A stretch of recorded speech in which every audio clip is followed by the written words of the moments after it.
William Hunt Savile Row sponsors the Trilby Tour. The perfect gentleman's playground. You there, boy! Who, me, sir? Yes, you, my fine fellow. What day is this? Today? Why, it's Christmas Day. Christmas Day? The Trilby Tour have done it all in 12 weeks. For you? Who's done what? Never mind, never mind. You know the poulterer's on the corner. Get yourself down there. I want the prize turkey that's in the window. Who needs a prize turkey? We've got a whole half hour of them coming up now.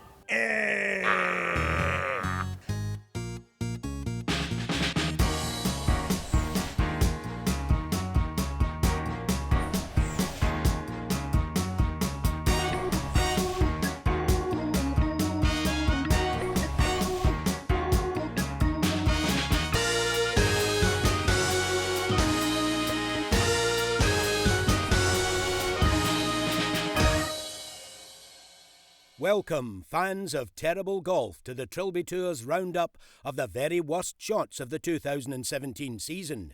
Here for your delectation are our favourite clunkers, bunkers and plonkers from the 10th anniversary of the fiercest amateur golf tournament on earth.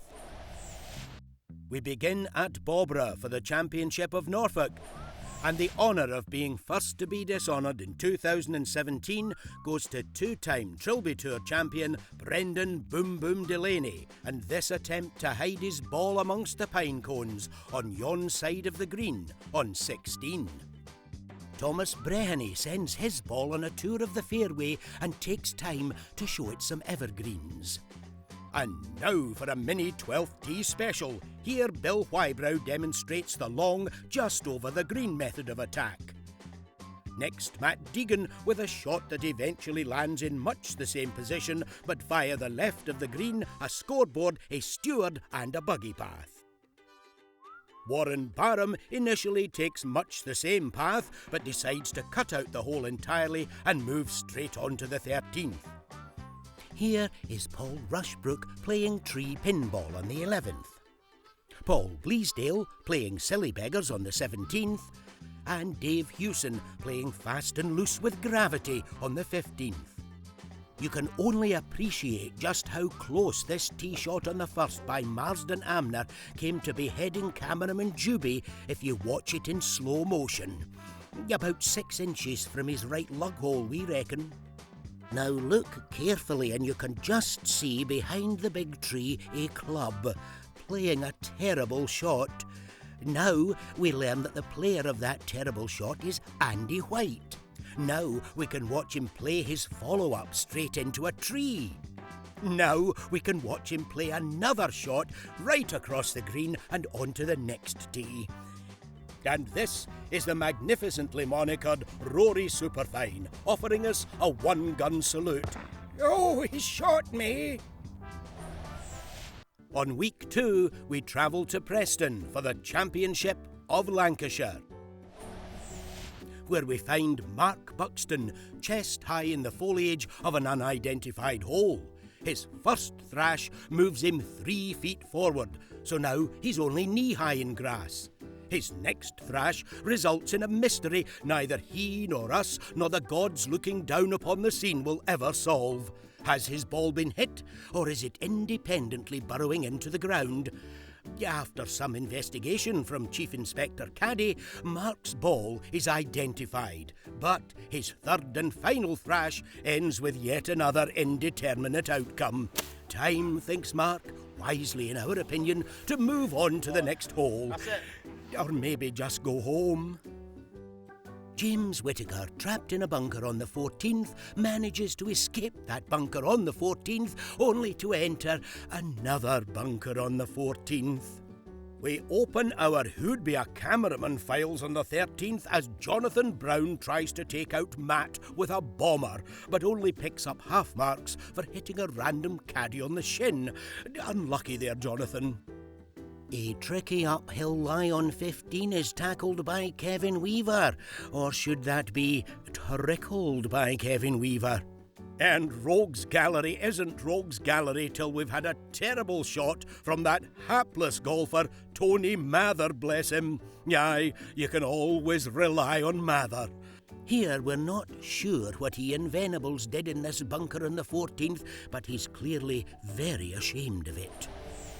Our first windy event of the year took place at Northumberland Golf Club as we sought a champion of that very same county. This is former regional champion David Hill with an approach on the 6th, where his ball is absolutely determined to find a clump of grass where it can set up home and enjoy early retirement. We know this is the 15th. We know someone's stuck in the long grass. And we know that shot's not getting him out of it. But we'll have to wait till he shows himself before we can name and shame Mr. Stuart Allen. Hi, hello there, Stuart. Looking good, I don't think. On the 10th, David Bailey decides not to fight the wind and just go with it, whatever the result may be. And to prove the bad golf wasn't all caused by the wind, here's a dainty wee dribble along the 7th fairway, before Mark Armstrong draws attention away from his poor score by means of an 18th green aerial bombardment. To Cumbria in week 4 and the bucolic delights of Cairns Green Golf Club. First, Ross McCluskey, teeing off on the 10th, demonstrates to anyone wondering whether there's a stream at the back of that green that, yes, indeed there is. Young Max caught her on the 19th, hoping against hope he won't simply dink it into the lake just in front of him. But of course, that's exactly what he does. But just so Max doesn't feel too bad, here's Wayne Dunn doing exactly the same thing from the other side of the lake. And then Barney Raku Evans making an even bigger hash of it, or should that be splash of it, before he heads off home. Andy Eames tees it up on the 15th and instantly turns a simple par 3 into his own personal par 4. A lot of golfers struggled with the steep tier before the green on the 15th, but there's something about the hopeless symmetry of this sad effort from Mel McRae that particularly appealed to us, if not to poor suffering Mel. Our cameraman may have lost this tee shot by Paul Faulkner on the 18th, but he managed to detect it again just in time to see the ball encouraging a passing spectator to attempt a few steps of Cumbrian clog dancing. Barney Raku Evans yet again, this time sinking a putt despite the fact that his putter appears to have developed some unwelcome elastic properties. Every excuse in the book, that boy. And it appears that Gary Stuttard has at long last decided to give up golf and take up snooker, something we've been advising him to do for several years. The Trilby next returned to God's own county and the Championship of Yorkshire at Kirby Moorside Golf Club, where we'd have put Trevor Taylor in Rogues Gallery anyway for the weird war dance he does whenever he addresses the ball, but here he offered up this truly terrible jab by way of a bonus free gift. Darren Butt attempts a little chip and run on the 17th, but it ends up being more of a chip and collapse. Undeterred, he makes sure his next shot absolutely, definitely doesn't end up short.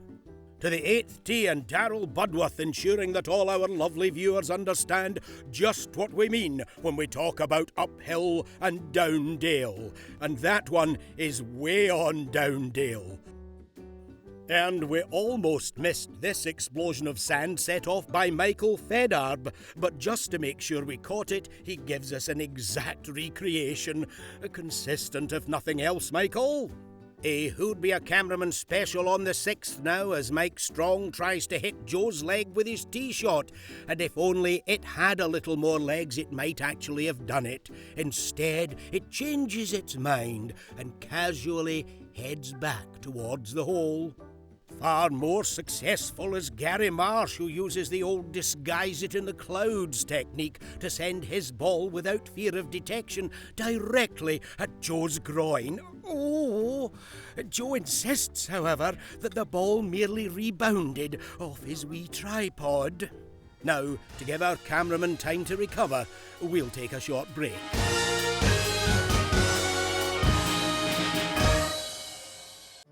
The perfect gentleman's playground.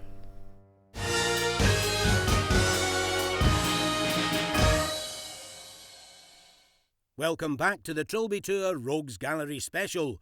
We're about halfway through the 2017 events, so plenty of absolutely rubbish golf to enjoy before we reveal which we've decided is the very worst shot of the year. To the Championship of Leicestershire now, and the charms of Forest Hill Golf Club, where we start with Peter Topham's final approach to the 18th, which he somehow turns into his final approach to the 10th. James Barham here making a concerted effort to reach the bunker by the green on 15. Sadly, he only makes it as far as the trees.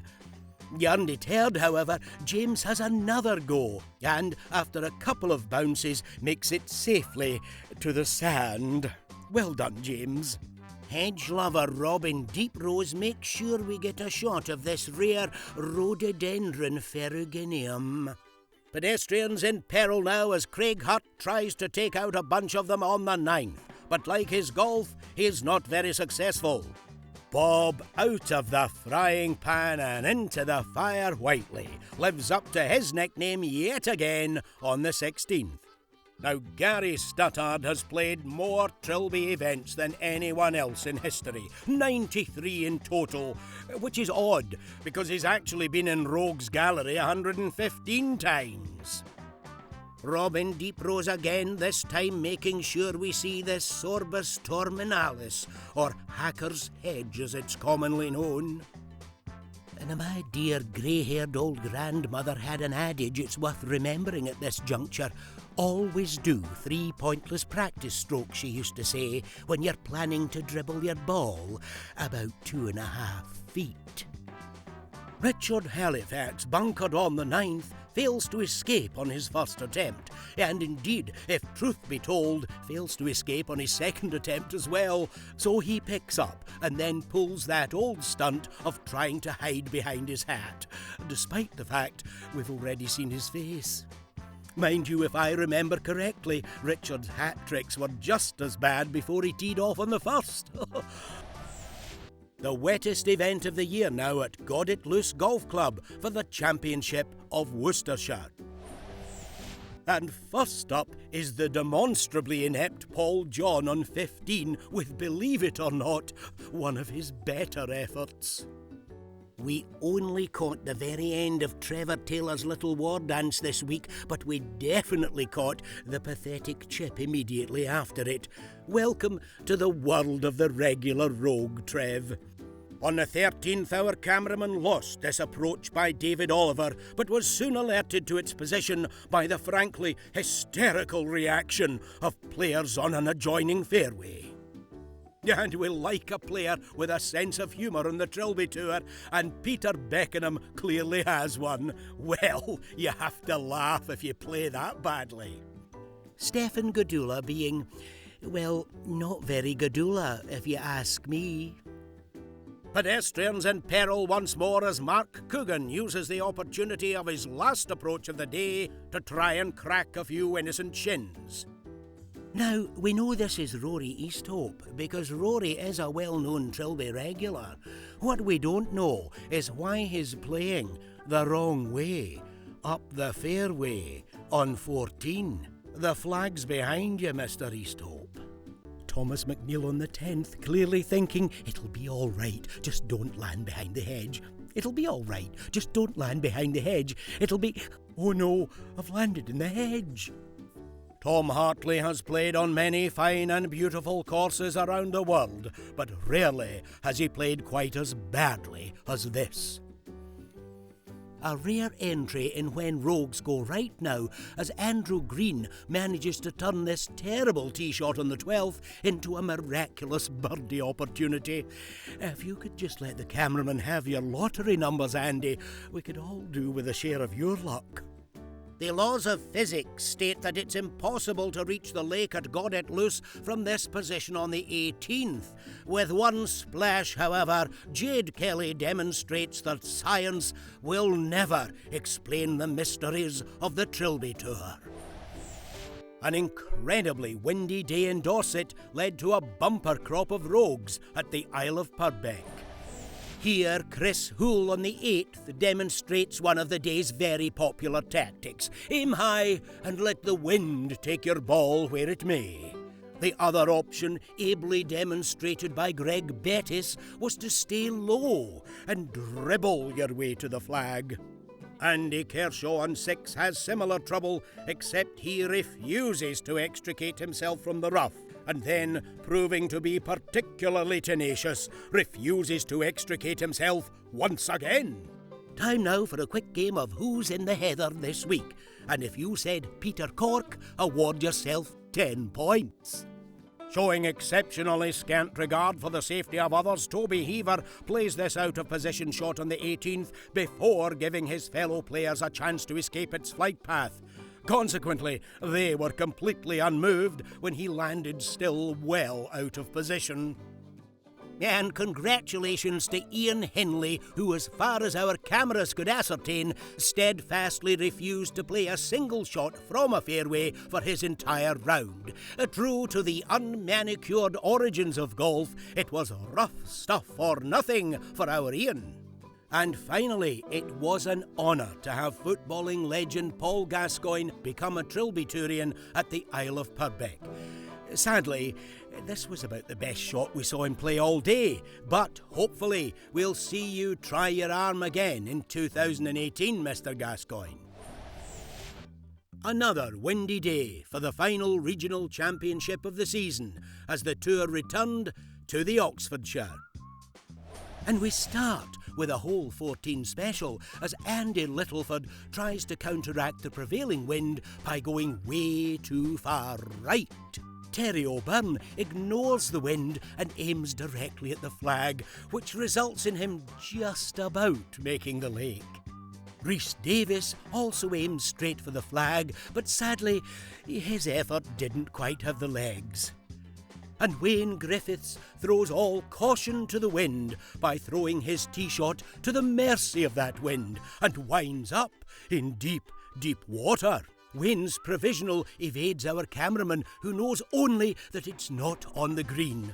And finally, Wayne's 4th shot finds him just about reaching the ladies' tee.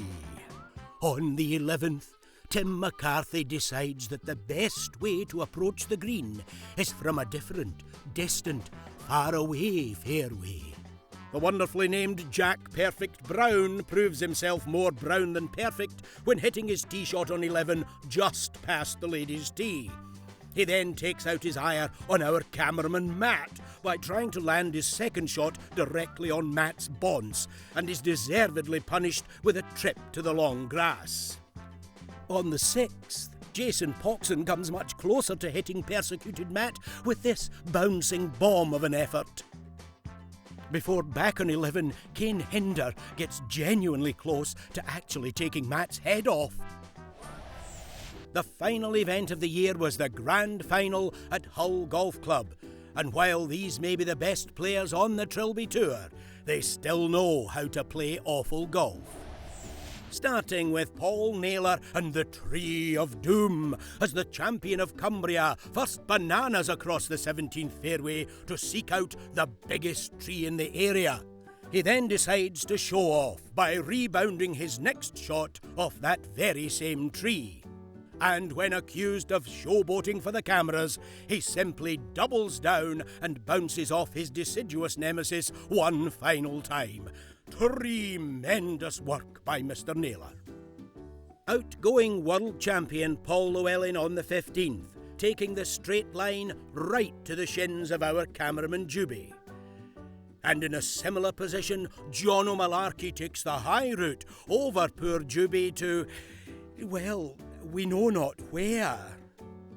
Now, Phil Johns plays at Hull Golf Club, so you'd think he would know that exiting the bunker on the 4th requires a dainty chip rather than a rifle shot. And there must be something odd in that bunker because Lee Hepler plays an almost identical high-velocity misfire. On the 7th, the ever-accommodating Bradley Hyde ensures we get one of our wild, ball in the head shots, and for that we offer many thanks, Bradley. This overhead bunker escape on 17 by champion of Yorkshire Peter Ferris gives us the opportunity to play Spot the Concerned Onlooker. Wait for it. Yes, there he is. Hello, Vicar. Ever wanted to see a former fighter pilot misguide a shot into a patch of daisies? Well, here on the 17th, Jed Doherty is more than happy to oblige. And ever wanted to see a former fighter pilot trudge dejectedly through some pine trees? Well, once again, Jed Doherty is more than happy to oblige. And finally, on the 17th, champion of Northumberland, Mark Walton, does his best Harlem Globetrotters impression with this piece of intricate ball juggling, ending with a flourish of despair. And now, it's time to announce our Rogues Gallery Worst Shot of the Year, and we've awarded it to Mark Buxton for this increasingly desperate and inept series of shots at Preston. Rarely has a golf ball managed to avoid being hit with quite such casual indifference. It's almost as though, and we're not sure this isn't the case, the ball might actually be cleverer than Mark. What do you think, Chief Inspector? Worth one last thrash? Come on then, Mark, give it one more go, then you can give up and go home. That's it. We sent our camera to Welwyn Garden City Golf Club, where Mark will receive his trophy from 2016's Worst Shot winner, Steve Pitch. Thanks, Mac. I'm glad to get rid of this trophy. It's been cluttering the garage up all year, but well done. Thank you very much, Steve. Privilege and a pleasure, and I'll be back next year to defend it, no doubt. Thank you very much. Good luck with that, Mark. And that's it for the Trilby Tour 2017.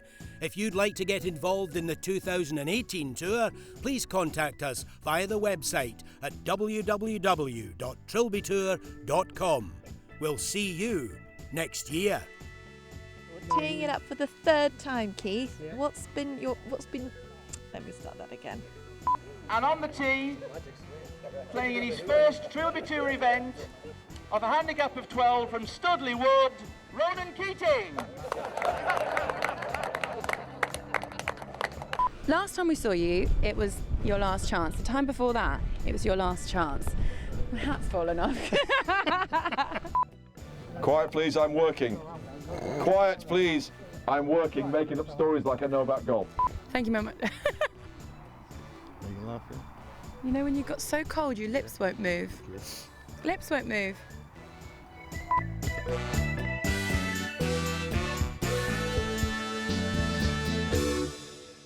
The plan is simple, chaps. Once you've escaped the head, you must make your way to the safety of the tree line before the caddies spot you. Speed is the key, and whatever you do, don't get stuck in the sand. Ah, good man, and good luck.